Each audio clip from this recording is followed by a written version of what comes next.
இறை இயேசுவில் மிகவும் பிரியமானவர்களே, இன்று பொது காலத்தின் 10வது வாரம், ஜூன் 15ஆம் தேதி சனிக்கிழமை.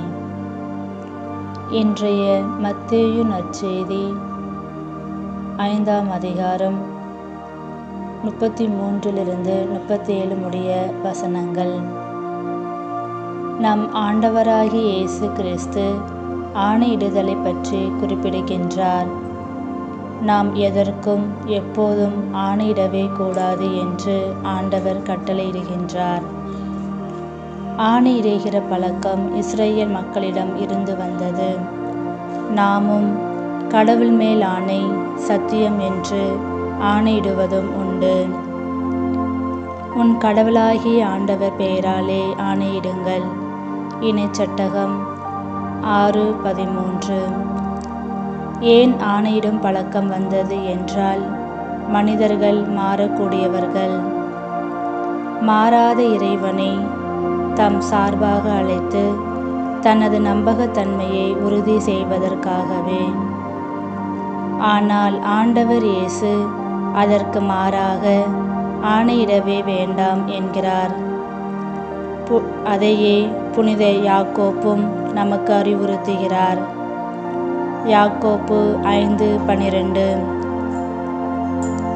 ஏன் வேண்டாம் என்றால், கடவுளை நாம் சாட்சிக்கு அழைத்துவிட்டு அதில் நாம் தவறுவோம் என்றால் கடவுளுக்கு எதிரான பாவம் மட்டுமல்ல, சகோதர சகோதரிகளுக்கு எதிரான அநீதியும் கூட.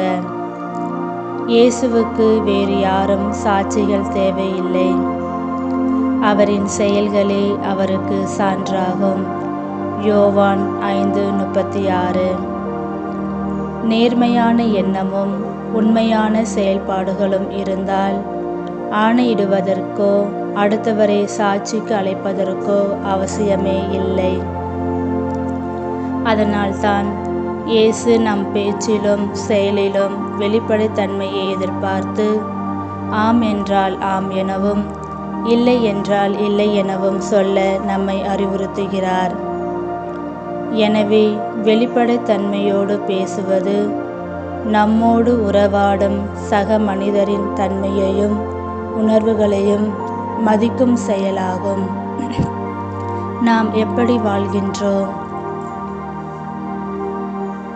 என்பதை சிந்தித்து பார்த்து, இயேசு இன்றைய நற்செய்தியில் கூறுவது போல எதன் மீதும் ஆணையிடாமல் வாழ முற்படுவோம்.